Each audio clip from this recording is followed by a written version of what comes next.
निषेध न करें। लेकिन इसका क्या यह अर्थ है कि भोग करें?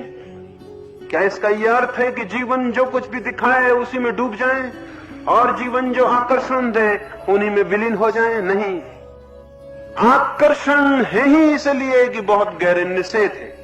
अगर चित्त पर कोई निषेध ना हो तो आप हैरान हो जाएंगे, चित्त पर कोई आकर्षण भी नहीं रह जाता है।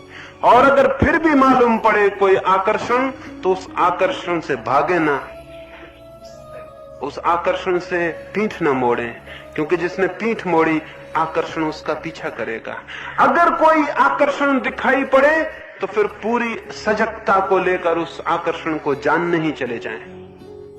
पूरी खुली आंख से उस आकर्षण के पर्दों को गिरने दें, उसके एक एक वस्त्र को गिरने दें और खोजें वहां तक जहां तक की हड्डी और मांस ना आ जाएं और जहां सारा आकर्षण विलीन न हो जाए। अगर पैनी और खोजने वाली आंखें हों तो दुनिया में कोई आकर्षण ऐसा नहीं है जो राख सिद्ध न हो।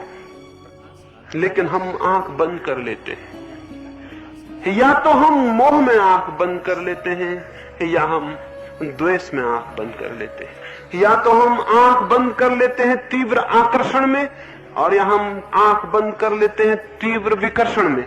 दोनों हालतों में आंखें बंद हो जाती हैं और बंद आंखें जीवन में सारे दुख का कारण है। कैसे आंख खोली जा सके? जीवन के सत्यों के प्रति कैसी आंख खोली जा सके?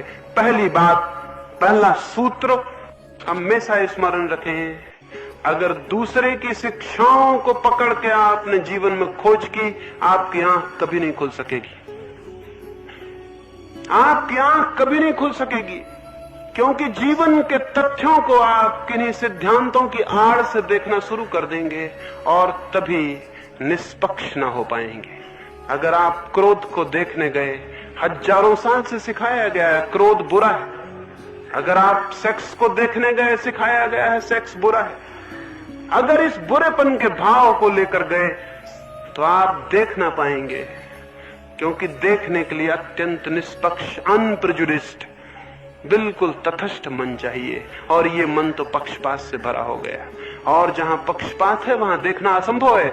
अगर मैं आपके पास आऊं ये सोच के कि ये बहुत बुरे आदमी हैं, तो मैं करीब करीब ये निष्कर्ष लेकर लौट जाऊंगा कि आप बुरे आदमी थे, और एक दूसरा आदमी आए ये निष्कर्ष लेके पहले से कि आप बहुत भले आदमी हैं, वो करीब करीब निष्कर्ष लेके लौट जाएगा कि आप बहुत भले आदमी हैं। वो जो खोजने आया था उसे खोज लेगा।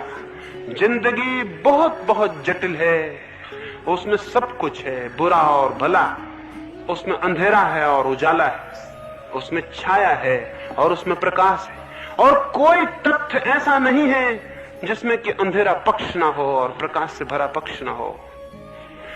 तो जो व्यक्ति जो पक्ष लेके जाएगा वो उस तथ्य में से वही बात निकाल लेगा, लेकिन पूरे सत्य से वो कभी परिचित नहीं हो पाएगा।